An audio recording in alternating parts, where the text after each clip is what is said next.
पोटी भारव आहे त्याचे सर्वस्व हीच आहे. ऐसी कळवळ्याची याती करी लाभाविन प्रीती. तुका म्हणे माझे तुम्हा संतावरी मुझे. ऐसी कळवळ्याची याती करी लाभाविन प्रीती. जगद्गुरु तुकोबार यांचा एक अत्यंत सोपा सगळ्यांच्या पाठातला असा अभंग आहे. आताच आपण आमच्या शीतल धविलेचं स्वागत केलेलं आहे. आमच्या घराच्या अतिशय जवळ आणि आमच्या जवळजवळ 3 पिढ्यापासून त्यांचा संबंध आहे. आमच्या आजोबाच्या घरी तिचे आजोबा राहत होते, कारण आमचं घर पार गावाच्या बाहेर होतं आणि त्याकडे चोऱ्या व्हायच्या. एखादं कोणीतरी माणूस असावा म्हणून त्यांना मुद्दाम आमच्या घरी आणून घरी ठेवलेले होते. तेव्हापासून आता तिच्या वडिलांना सुद्धा विष्णू सहस्रनाम वगैरे सगळं येतं बरं, भगीरथ. आणि तोच वारसा आणि पुन्हा त्याच्यामध्ये PSI झाल्यानंतर सुद्धा इथली पोस्टिंग मिळणं आणि माऊलींची सेवा, मला वाटतं हे आपल्या नळेगावचंही भाग्यच आहे आणि हे नळेगावच्या दिंडीचंही भाग्यच आहे असं म्हणायला हरकत नाही. पण परत एकदा तिला माऊलीचे भरपूर आशीर्वाद प्राप्त होवो, असंच उत्तरोत्तर तिला पद प्राप्त होवो अशी माऊलींच्या चरणी प्रार्थना करू. तसं आज मी प्रवचन करायचं कारण काय माहितीये का, यावर्षी दिंडीत प्रवचनच झालं नाही माझं. मला भीती वाटायला लागली, विसरून जातो का काय प्रवचन. आणि आमचे पूज्य गुरुजी समोर असल्यामुळं थोडं अवघड आहे, पण तरी सांगण्याचा प्रयत्न करतो.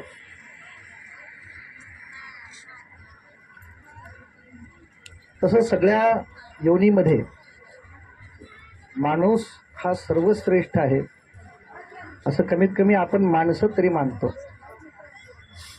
आपण तरी मानतो की माणूस हा श्रेष्ठ आहे.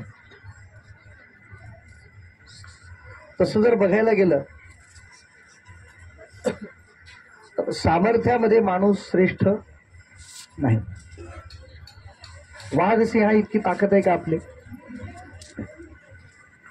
हत्ती एवढे आपण कुठे मोठे आहोत का? त्याच्यातही आपण खरं सांगा बरं, सश्यासारखे सुंदर आहोत का आपण? हा, कोकिळेसारखा आपला आवाज आहे का? हरण्यासारखी चपळ गती आहे का? नेमकं कशामध्ये पुढे येत आपण? हा सुद्धा एक फार मोठा प्रश्न आहे. पण तरी सुद्धा माणूस हा फार श्रेष्ठ आहे. मागे एक जाहिरात होती, कदाचित तुम्ही बघितली असेल, तुम्हाला आठवत असेल का, चॉकलेटची जाहिरात. एक माकड असतं आणि एक गाढव असतं, त्या गाढव आणि माकडाच्या समोर एक चॉकलेट पडत. तर ते गाढव आहे, त्या गाढवाला कळत नाही खायचं असतंय का नाही. त्या माकडाला एक सवय असते, काही घेतलं की खायचं. आणि त्या माकडाने ते चॉकलेट फाडलं, ते वरचं कव्हर फाडलं आणि चॉकलेट खाल्लं. आणि खाल्ल्याबरोबर त्या माकडाची बुद्धी अशी चलायला लागली, ते पळायला लागले. आणि असं तरी ते जाहिराती दाखवल्या, असं तर पळता पळता 4 हातावर पळता पळता 2 पायावर पळायला लागला. पुढे होता होता उड्या मारायला लागला. पुढे होता होता असा उभा राहायला लागला. पुढे होता होता त्यांनी जाळाचा शोध लावला. पुढे होता असं असं करत करत तो माणूस झाला असं दाखवलं. जाहिरात त्याची म्हणजे. आणि सगळं होता होता त्याने एक गाडी तयार केली. त्या गाडीमध्ये बसला आणि त्या गाढवाला त्याने ती गाडी झुंपली आणि गाढवाच्या गाडीमध्ये बसून चालायला लागला. सागर थोडं बघ की, सगळीकडचीच गेले.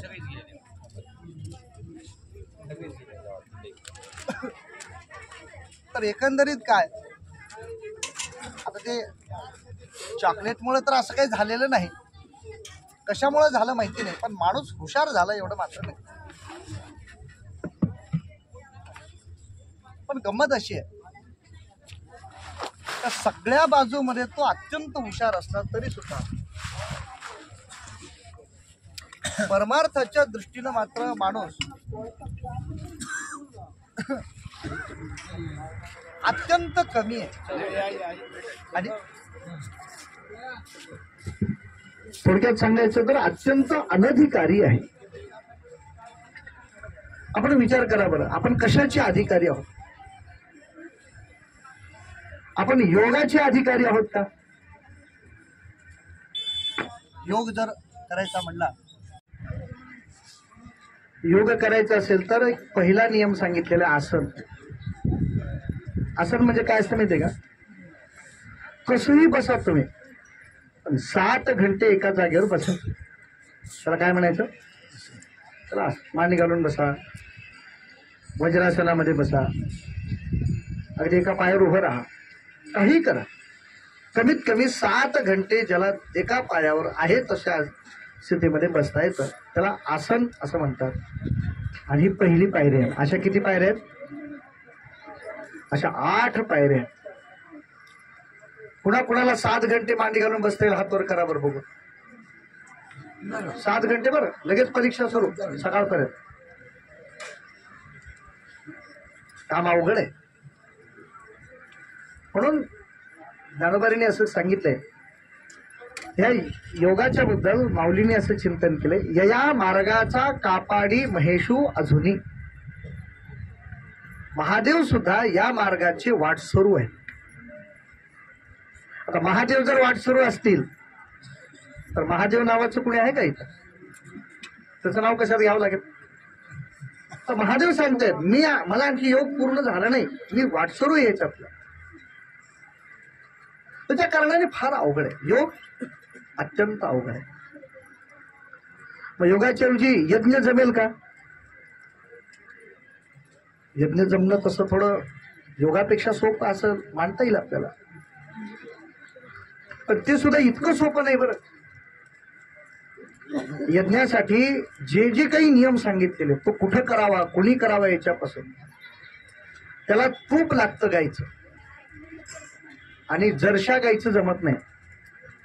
देशी गाईच उरल्या नाहीत आपल्याकडे. कोणाकडे आहे का 5 किलो तूप पाहिजे मला? गावरान गायचं पाहिजे आहे. आणि जर यज्ञ जर करायचा म्हणलं तर किती तूप लागतं कल्पना आहे का? असं वर्णन आहे. धर्मराजाच्या यज्ञामध्ये हत्तीच्या सोंडीने तूप पडत होतं म्हणे, सोंडे एवढं तूप पडत होतं. आता भातावर वाढायचं म्हणलं तर सुद्धा अवघड आहे. मी असं ऐकलंय, नवरा होता म्हणे काम जास्त करायचं नाही, काही नाही, बायकोच बिचारी सगळं करून करायचे. जेवायला बसले की मला हे वाढ, मला ते दे, असं दे, तसं दे करायचं. बायकोनी जेवायला वाढलं, वरण भात भाजी पोळी. बायकोला सांगितलं तूप वाढायचं. बायकोला आला असा राग, बायकोने तिथलं नाक टाकून झोळात मारलं फेकून, लागलं कपाळावर. उठून गेला तर करत. नेमकं जात असं का मित्राच्या घरात लागलं, मित्राच्या घराच्या जवळाला, मित्राच्या घरी आला. मित्राच्या बायकोने चहा करून दिला. काय झालं भाऊजी, डोक्याला लागले? म्हणलं होय. म्हणलं थोडं ते वरून पडलंय. तिने सांगितलं थोडं तूप लावा, लवकर दुरुस्त होत आहे. तुपामुळे तर प्रॉब्लेम झाला एवढा, आणखी कशाचं काय? जेवायला तूप मिळणं अवघड आहे आणि यज्ञासाठी एवढ्याला तूप, त्याच्यासाठी गायी सांभाळाव्या लागतील, एवढं सगळं करत बसावं लागेल. एवढं सुद्धा आपल्याला शक्य होणार नाही. मग काय करावं? पूजा करावी का? त्या मानानं पूजा करणं सोपं आहे नाही का? पण इथं बसलेल्यापैकी दररोज पूजा कोण कोण करतात घरी? मला वाटते पुरुष मंडळीमध्ये तर कोणी नसतील, पण समजा आहेत काही तर महिला मंडळामध्ये मात्र, कारण पुरुष लोकांनी गुत्तच तिकडे देऊन टाकले.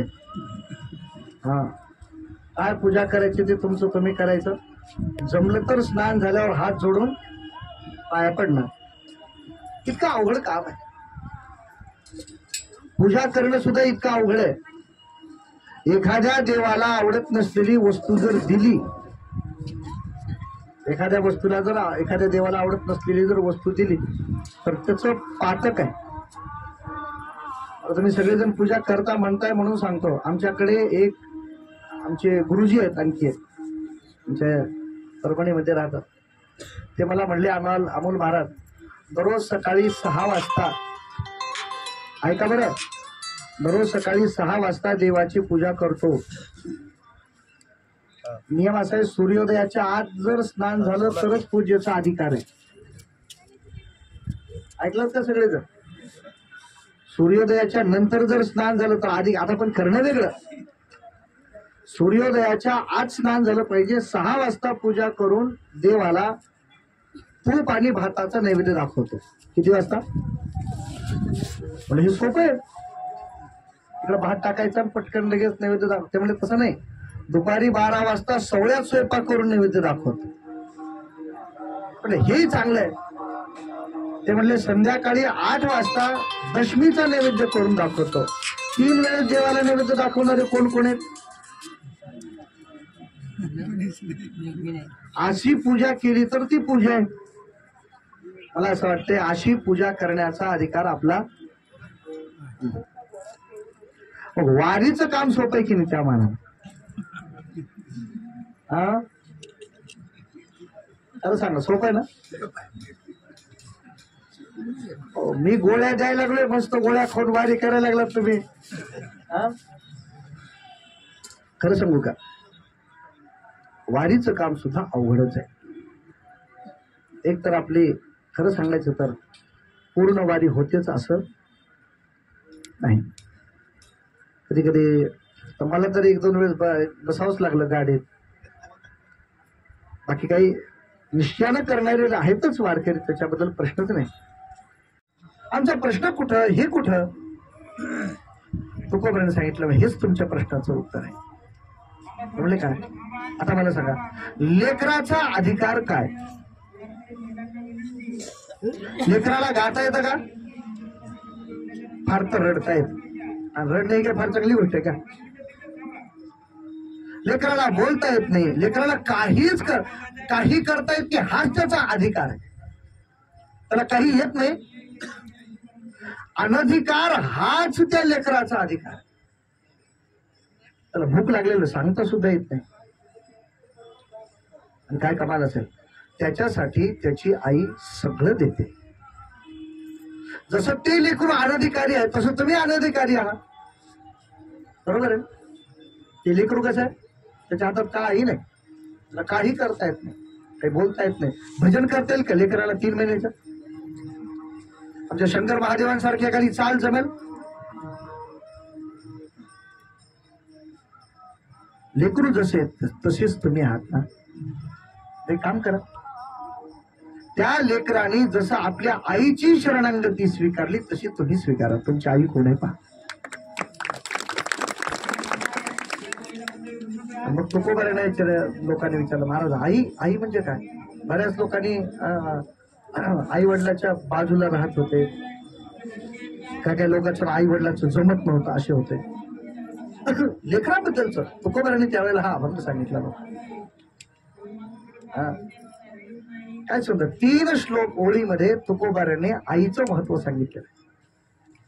आईचं पहिलं लक्ष सांगितलं, लेकुराचे हित वाहे माहुलीचे चित्त.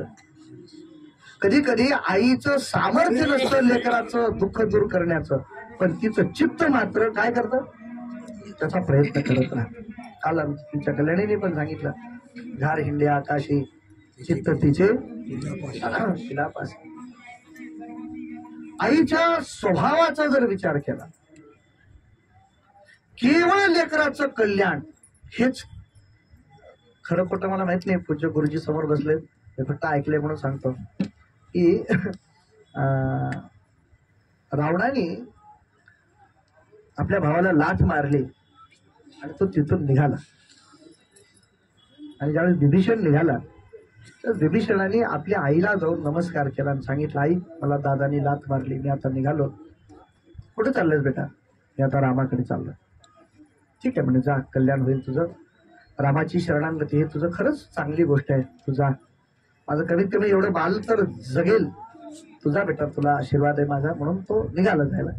आणि निघाल्यानंतर दरवाजापर्यंत गेलेल्या विभीषणाला परत ते राहत पाडले. विभीषण इकडे रे. जवळ आला. काय आई मध्ये काम करतोस का?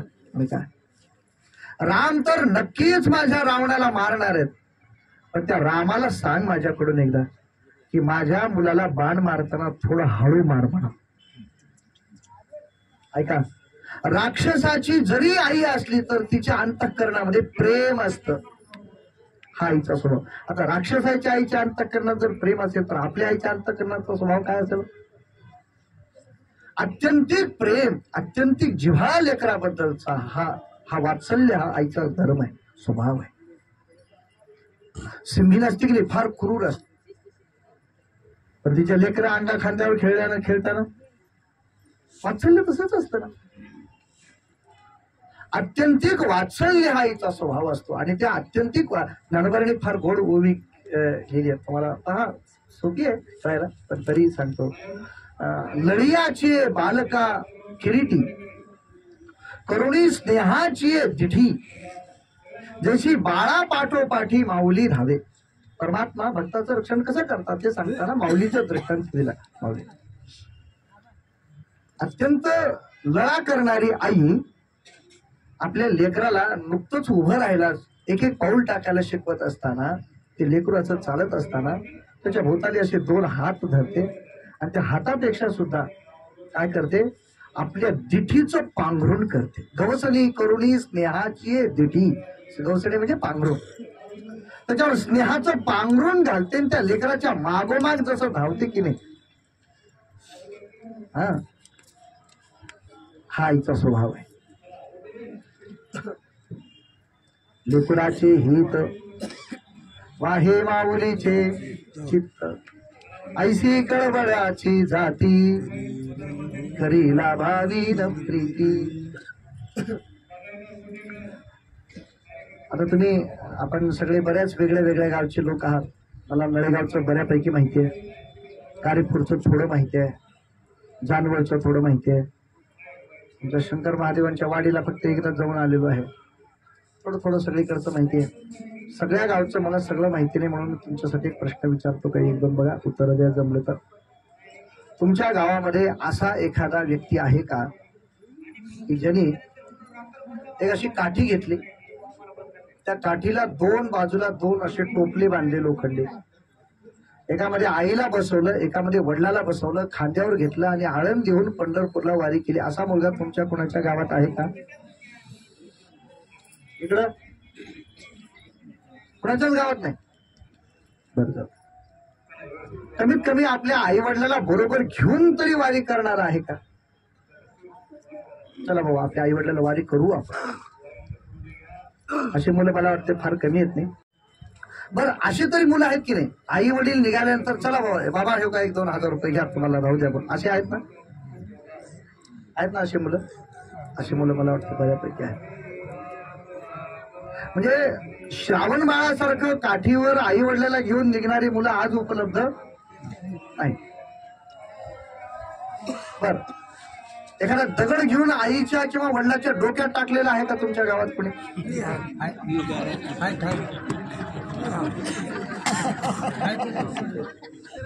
एवढा एक सापडला हो, बऱ्याच गावात फिरतो. तसे आपल्या समोर तर आजूबाजूला कुठं नाही.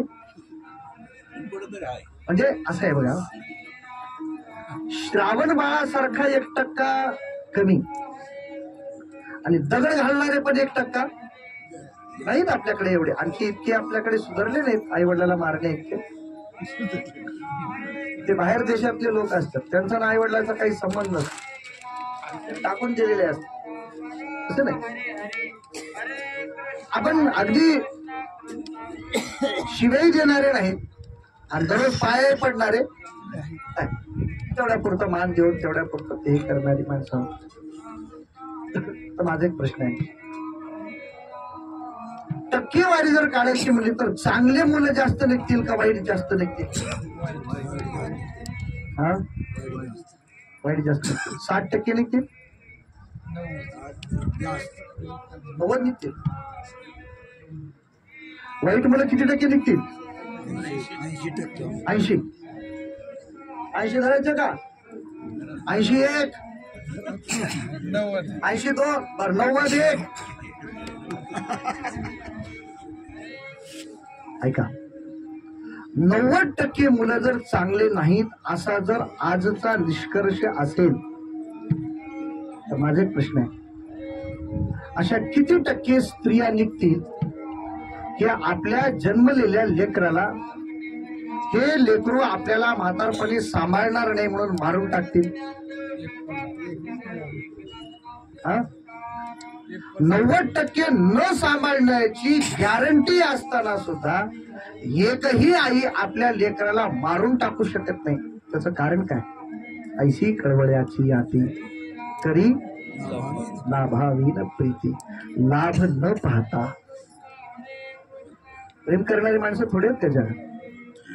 तुम्ही जर कधी दवाखान्यात जाऊ नयेत, पण जर दवाखान्यात जर गेला, चांगल्या दवाखान्यात, तुम्हाला सांगतो इतके ते काम करतात आपल्या आजूबाजूला. घरी काय दररोज ते पलंगावर बेडशीट दुसरं टाकतात, तिथं बेडशीट टाकतात, दररोज सगळं हे करतात. काय म्हणत ते हात मारल्याबरोबर येतात. पण काय येतात? काय येतात? तुम्ही पैसे भरलात म्हणून येतात. पैसे भरायचं बंद करून बघा, पेशंट बाहेर काढून टाकते. या जगात लाभाच्या शिवाय प्रेम करणारी फक्त आई असते. कधी कधी बाप सुद्धा म्हणतो, आता झालंच की, आता 30 वर्षाचं झालं, काहीतरी येऊ दे घरात तुझ्या हातानं. कमवत नसेल पोरगं तर बाप सुद्धा रागवतो की नाही, मारतो की नाही, घराच्या बाहेर सुद्धा काढायला कमी करणार नाही. पण आईचा जर स्वभाव पाहिला तर लाभ न पाहता प्रेम करणं हा आईचा काय आहे? स्वभाव. याने जर किती प्रेम करतात, लाभ न पाहता काय काय करतात. तुकोबारांनी 3रं चरण सांगितलं, पोटी भाड वाहे. किती दिवस पोटामध्ये किती भाड वाहते? 9 महिने 9 दिवस. आता 9 महिने 9 दिवस पोटामध्ये किती अवघड आहे बघा बरं. बऱ्याच वेळेला असं होतं, चालता चालता आपल्या जवळची आपल्याला बॅग सुद्धा नको वाटते, कुणाला तर देऊन टाकावी. किती वजन असेल? थोडंफार काय असायचं त्याच्यामध्ये, एक काय येते रेनकोट, दुसरं आणखी 1-2 वस्तू, तर त्या सुद्धा आपल्याला चालताना नको होतात. किती वेळामध्ये? फक्त सकाळी 8 वाजता निघून इथं संध्याकाळी 5-6 वाजता, एवढ्या वेळात. 9 महिने ती लेकराला बाजूला करत नाही. किती त्रास असेल कल्पना करा. पोटी भार आहे. एवढ्यावरही काम झालं असतं, पण तुकोबारांनी पुढचा शब्द वापरला, त्याचे सर्वस्व हीच आहे. आई त्या लेकराचं सर्व. मी तर असं म्हणतो, 9 महिन्याचा भार परवडला, पण काही काही लेकरं बाहेर जन्माला आल्यानंतर जे वागतात ना, ते आई वडिलांना फार त्रासदायक असतं.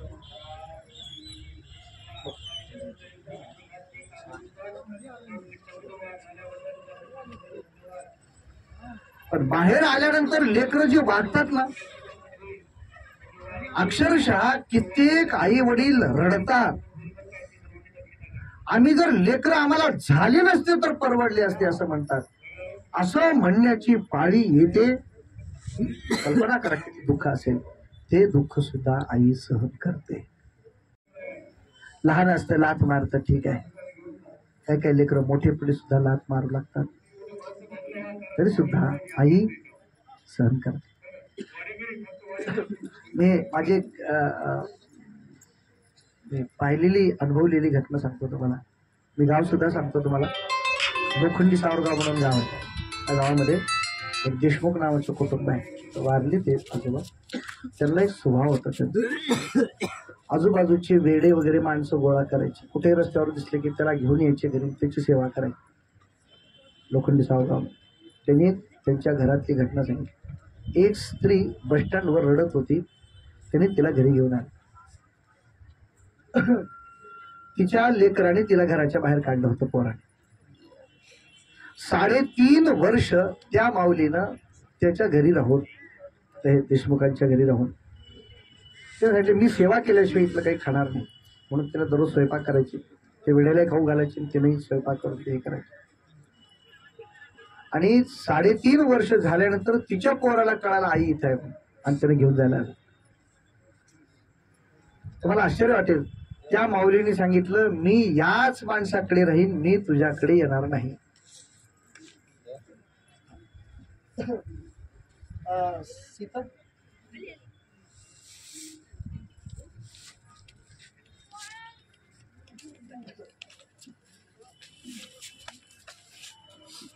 आपण सीताचा सत्कार करूया. पुढे घ्या. बुकाला हो. थोडं असं असं उभं राहतं तुम्ही प्रकाश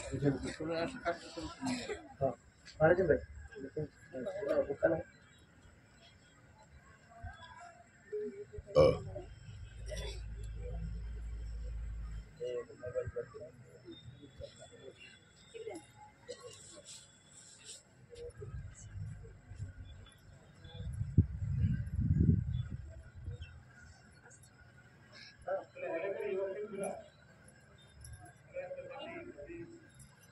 पुंडलिकावरती हरे विठ्ठल श्री ज्ञानदेव तुकाराम. आमच्या शीतलला माऊलींचे उत्तरोत्तर अनेक आशीर्वाद प्राप्त होत, माऊलींची कृपा निरंतर तिच्यावर राहो अशी माऊलींच्या ठिकाणी प्रार्थना करू. पुंडलिकावरती हरे विठ्ठल श्री ज्ञानदेव तुकाराम भगवान की जय. ठीक आहे.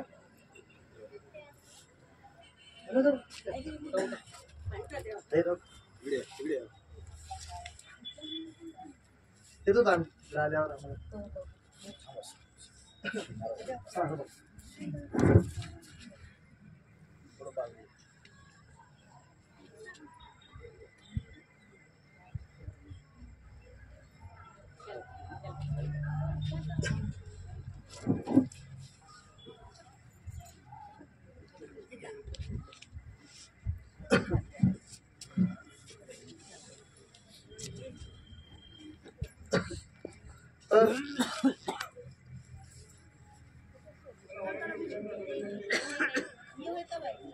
त्याची सर्वस्व हीच आहे. तर आपल्या सांगण्याचा उद्देश असा होता की आत्यंतिक त्रास मुलाकडून होत असताना सुद्धा आई तो सहन करते. उदाहरण तर एवढे मोठे सांगता येतील. त्या आईने असं सांगितलं की मला मुलाकडे राहायचं नाही, मला याच माणसाकडे राहायचंय, माझं आयुष्य सगळं याच व्यक्तीकडे राहील. फक्त एवढंच सांगते, माझ्या लेकराचं चांगलं हो. ऐका, घराच्या बाहेर काढून टाकलेल्या लेकराबद्दल सुद्धा आईच्या अंतःकरणात सहन केलं ना, त्याला म्हणायचं त्याची सर्वस्व हीच आहे. ऐशी कळवळ्याची आती तरी लाभावेन प्रीती, असं तुकोबारीने सगळं समजून सांगितल्यानंतर तिथे एक आजोबा होते, ती लागली रडायला. तुकोबारीने त्याला काय झालं तुम्हाला रडायला? पुढे अडचण अशी आहे, आता माझं वय म्हणलं 80, माझी आई जाऊन 40 वर्ष झाली, आता माझी आईच नाही, मग माझं कसं? तुकोबारीने सांगितलं, म्हणले ठीक आहे म्हणे, काही हरकत नाही. मी एक साधा प्रश्न विचारतो आणखी तुम्हाला. आई किती आहेत कुणाला माहितीये का?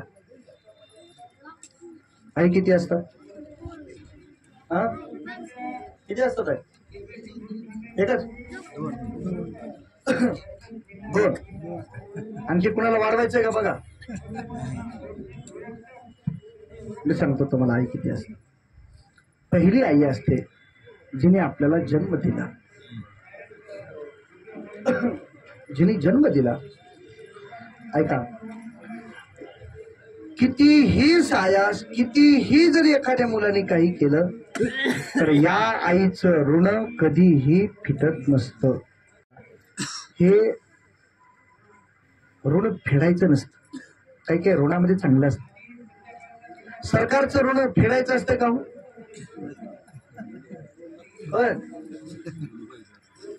एके दिवशी ते ऋण काय होतं? कधीतरी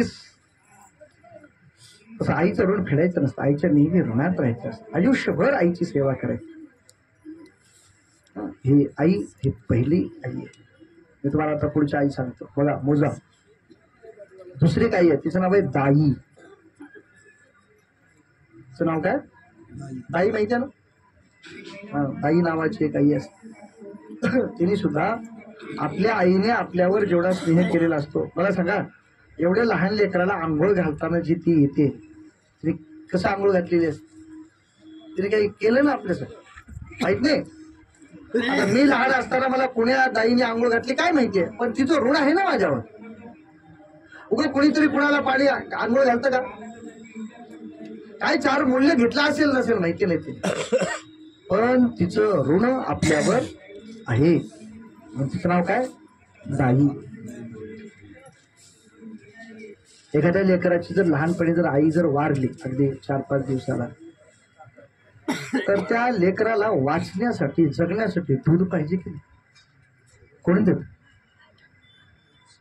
तिसरी आई आहे गाय. गाय ही आई आहे, गावो विश्वस्य मातरा. तर जगाची जर आई जर कोण असेल तर ती गाय आहे. काय आहे, देव वैकुंठात राहतो म्हणे. देव कुठं राहतो, वैकुंठात राहतो. आपल्याला जर फार त्रास झाला तर आपलं दुःख देवापर्यंत कोण पोहोचवतं. भागवतामध्ये असं वर्णन आहे, गौर भूतपा अश्रुमुखी किन्ना करंदंती करुणम विभो.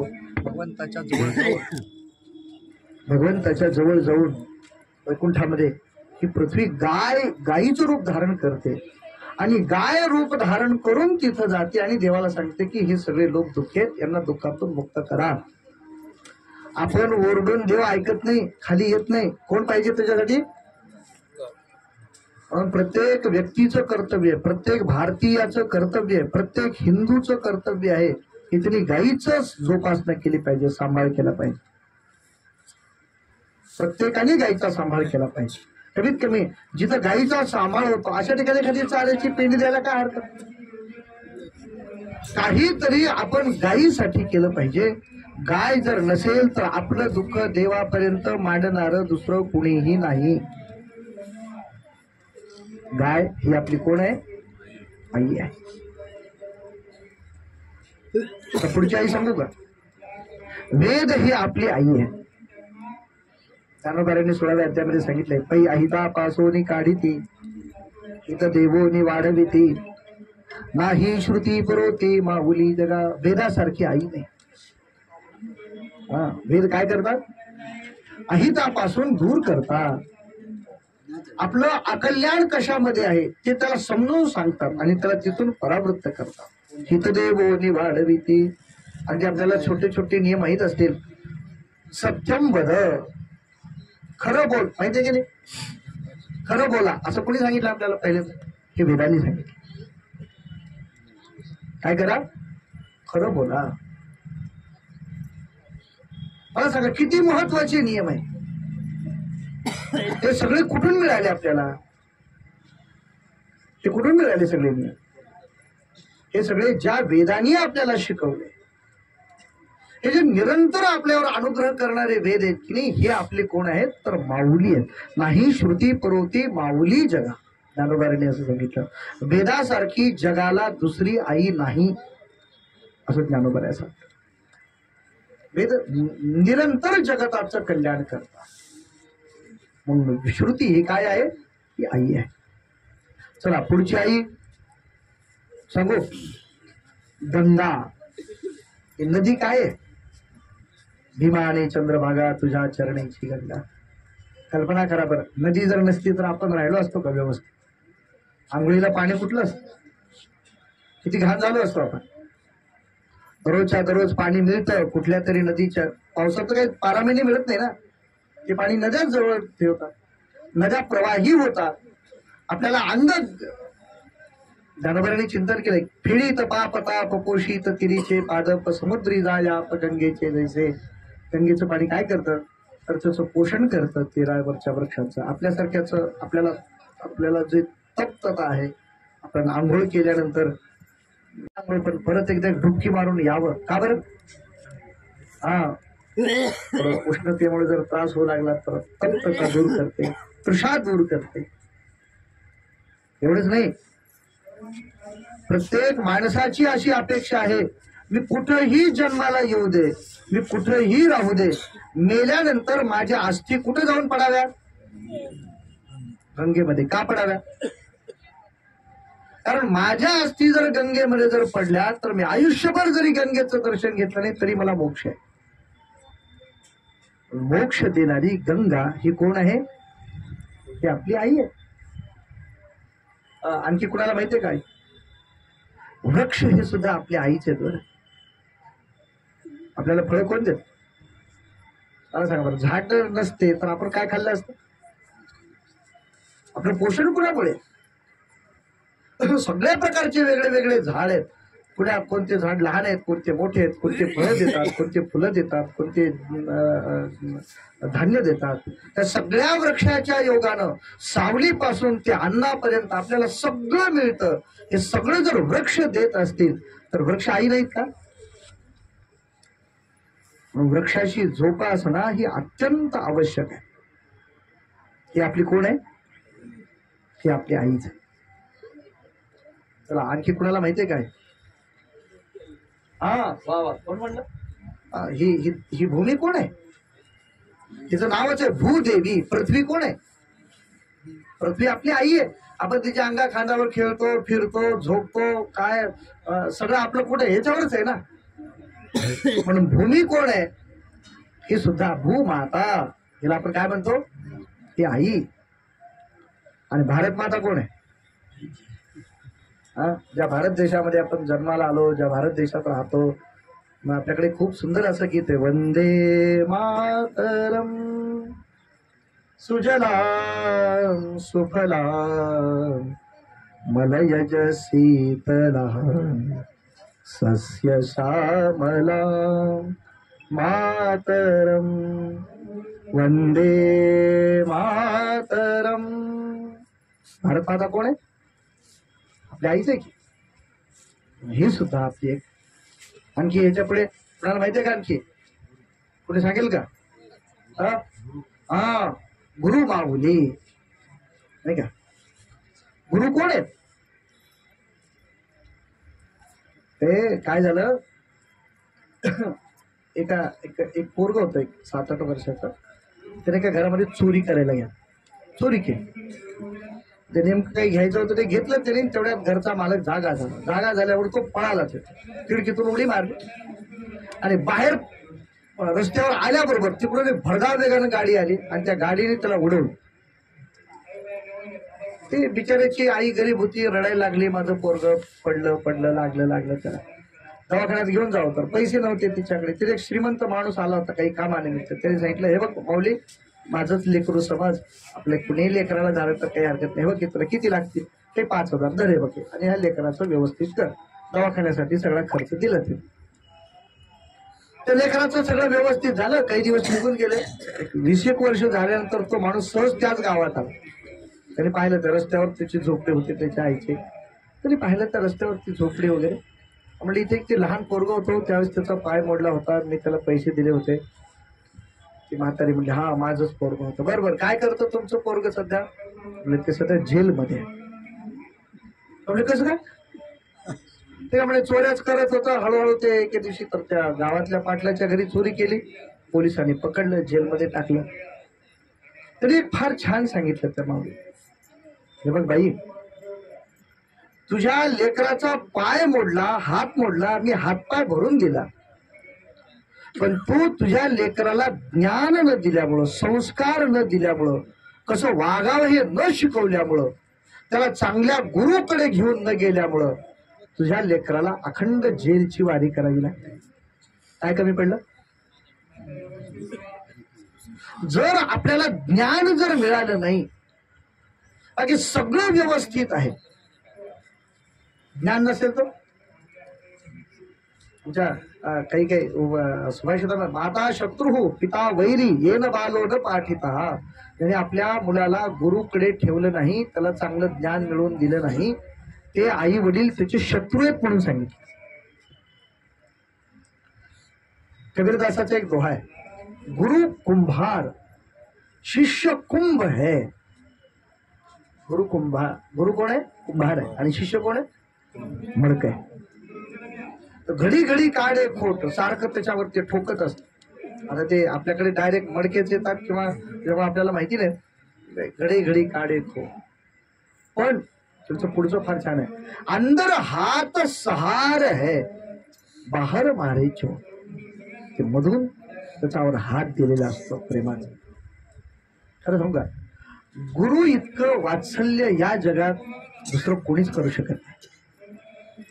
त्याला गोंदवलेकर महाराजांनी कधी विचारलं, महाराज गुरु कशाला पाहिजे, गुरु माऊली कशाला पाहिजे. गोंदवलेकर महाराजांनी गुरु जाऊ दे म्हणे, आई कशाला पाहिजे सांग बरं. म्हणलं हो आईमुळे तर आपण या जगात आलो ना.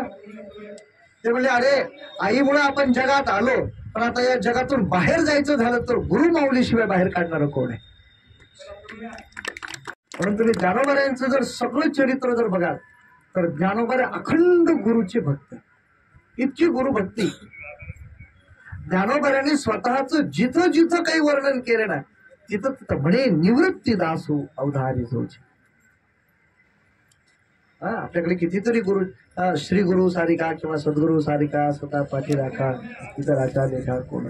ज्ञानोबाराने तर सांगितलं ते साक्षात कल्पतरू. कल्पतरू तळवटी जो कोणी बैसला काय होणे त्याला. ज्ञानोबाराने सांगितलं एरवी तरी मी मूर्खू जरी जाहलो अविवेकू तरी संत कृपा दीपको सोज्वळू असे. आणखी एक ज्ञानोबारांची ओळी सांगतो म्हणजे आपल्याला गुरूंचं श्रेष्ठत्व समजेल असं वाटतं. ज्ञानोबारांनी एका मंगलाचरणामध्ये असं वर्णन केलं, मावळ वीत विश्वाभासू नवल उदयला चंदांश. बहुतेक मी मागे सांगितलं असेल परत सांगतो. सूर्य उगवल्यावर काय होतं, सगळीकडे उजेड होतो, सगळं दिसतं. अंधारामुळं झाकलं गेलेलं जग सूर्य उगवल्यावर काय होतं, प्रकाशित होतं, दिसायला. म्हणजे सूर्य सगळं जगत काय करतो, दाखवतो. पण सद्गुरू हे एक असे नवल सूर्य आहेत. पण त्या सद्गुरूची कृपा झाली की त्याला असलेलं जग दिसायचं बंद होतं आणि सगळीकडे त्याला ब्रह्मच दिसायला लागतं. आता मला सांगा, सगळीकडे साक्षात परमात्म्याचं दर्शन करून देणारे गुरु माऊली, त्यांची महती, त्यांचं श्रेष्ठत्व काय सांगा. गुरु ही आपली कोण आहेत, आई आहे. आणखी कुणाला कोणी माहिती आहे का आई. स्वयंपाक होईपर्यंत सांगू शकतो बरं मी अशा बऱ्याच आई आहे. आणखी एक आई सांगतो तुम्हाला शेवटची, त्याचं नाव आहे संत. त्याचं नाव काय, ते म्हणाल गुरु माऊली आणि संतांमध्ये काय फरक आहे. गुरु माऊलीमध्ये आणि संतांमध्ये फरक असतो. गुरु माऊलीच्याकडे शिष्य गेलेला असतो, आपण तिथपर्यंत गेलेलो असतो, ते त्यांच्यावर कृपा केलेली असते. किंवा आणखी एक फरक आहे, गुरुची कृपा एकावर असते, जेवढा व्यक्ती त्याच्याजवळ येईल त्याच्यावर कृपा करतो.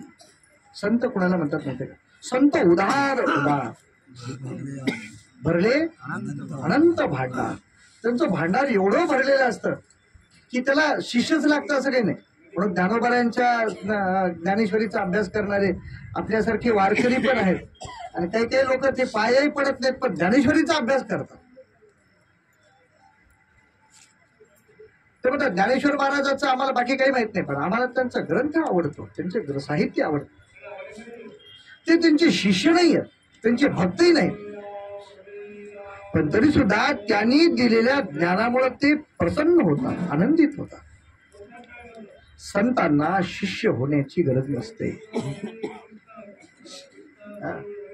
तू जसं आहेस तिथं राहा. सगळं असे इथे आहे, सगळ्यावर कृपा म्हणजे संत. व्यक्ती कृपा सद्गुरू आणि सगळ्यांवर कृपा म्हणजे संत.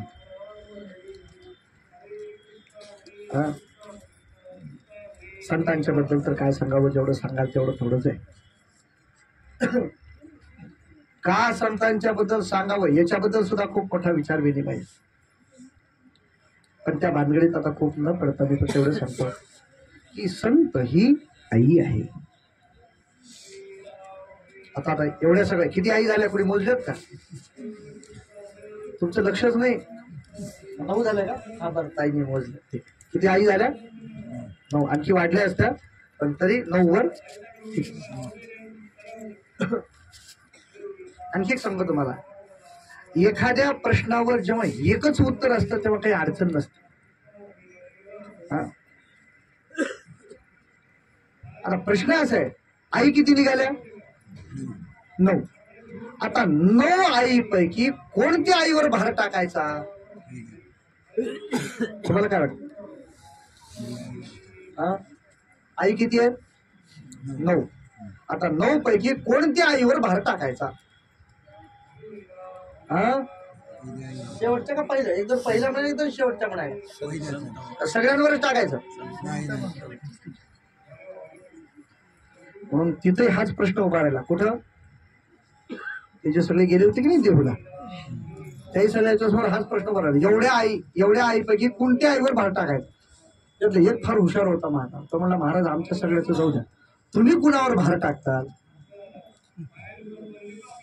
तुकोबारांसाठी खरं सांगू का म्हणे, काय म्हणे, माझे तुम्हा संतावरी. आता प्रश्न असा आहे, तुकोबारा देहूमध्ये असताना तुम्हा संतावरी असं कुणाला म्हणाले? तुम्ही जर थोडं तुकोबारांच्या गाथ्याचा जर नीट अभ्यास कराल, जिथं जिथं संत हा शब्द येतो तिथं तो तुकोबाराय जे जे शब्द वापरतात की नाही तसे गोल गोल शब्द वापरतात. गोल गोल म्हणजे तुम्हा संतावरी होते. आता तुम्हा म्हणजे कुणा? या वारकरी संतांच्या मस्तक हे पायावरी, या वारकरी संतांच्या. आता वारकरी कोण? एक आहे वय. बरं तुम्ही सगळे वारकरी आहेत की नाही? आपण सगळे वारकरी आहोत की नाही? आहोत ना नक्की. मग तुमच्यापैकी कुणाच्या पायावर तुकोबाराने येऊन डोकं टेकवावं असं कुणाचे पाय सांगा बरं?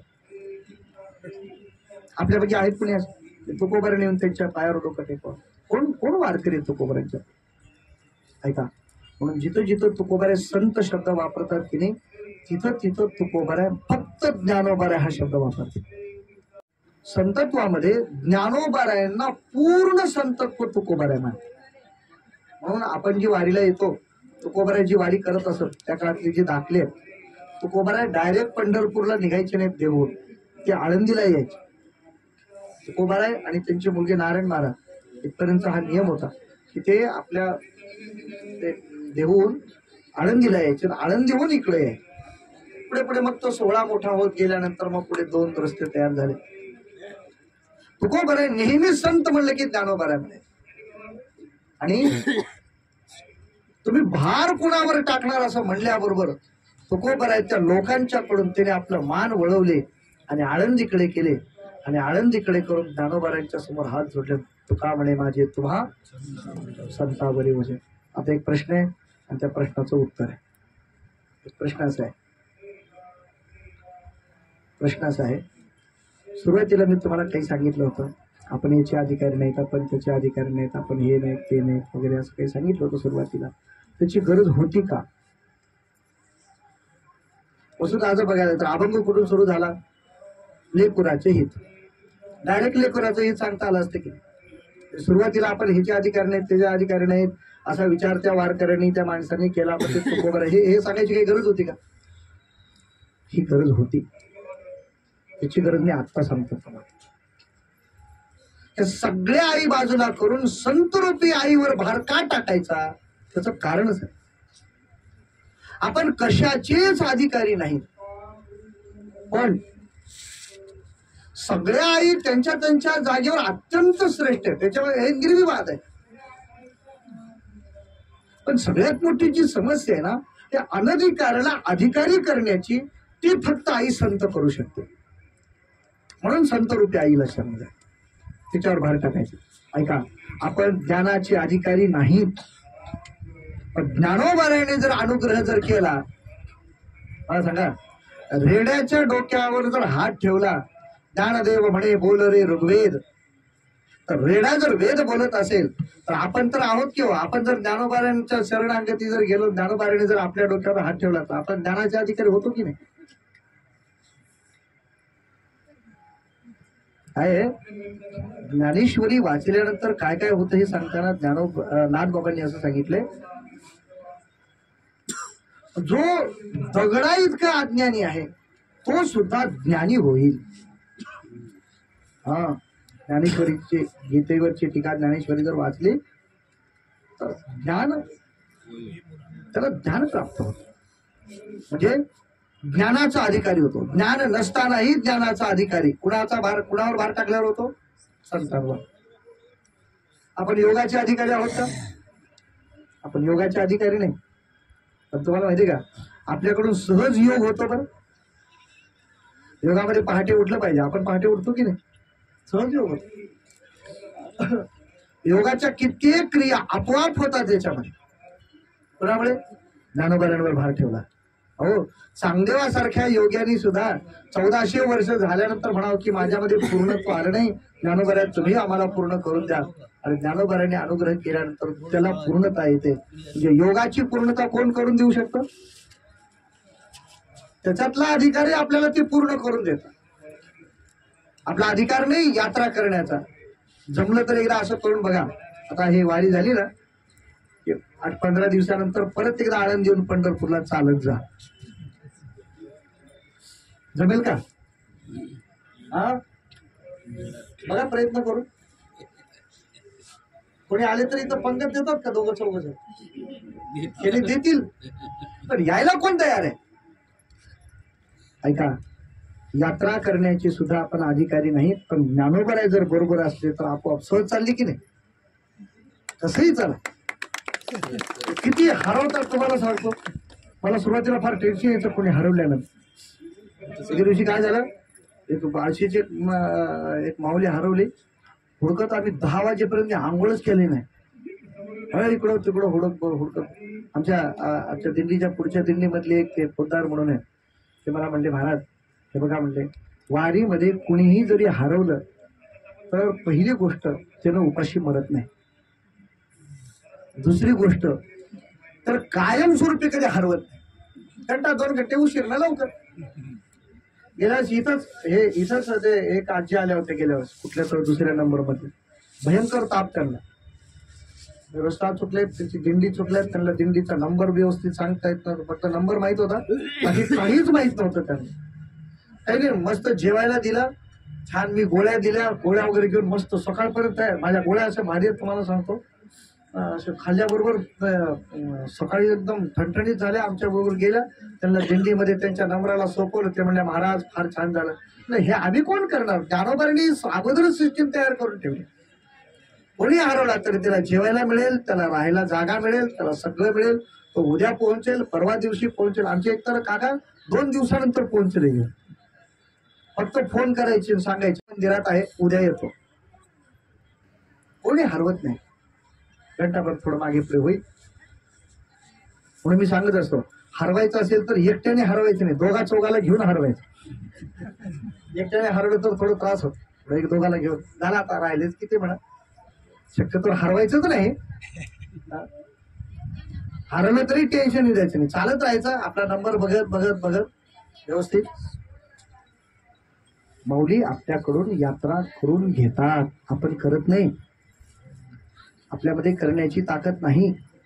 मला सांगा, आपल्या गावाकडून चालत पंढरपूरला कोणीतरी आहे का गेलेला? उगा सहज निघाला आणि गेला असं होत नाही. ज्यार्थी आपण एवढे सगळे जण चालतो त्यार्थी कोणती तरी शक्ती आपल्याला घेऊन चालली आहे पांडुरंगाच्या दर्शनाला. म्हणून तुकोबारा सांगतात, तुका म्हणे माझे तुम्हा संतावरी होते.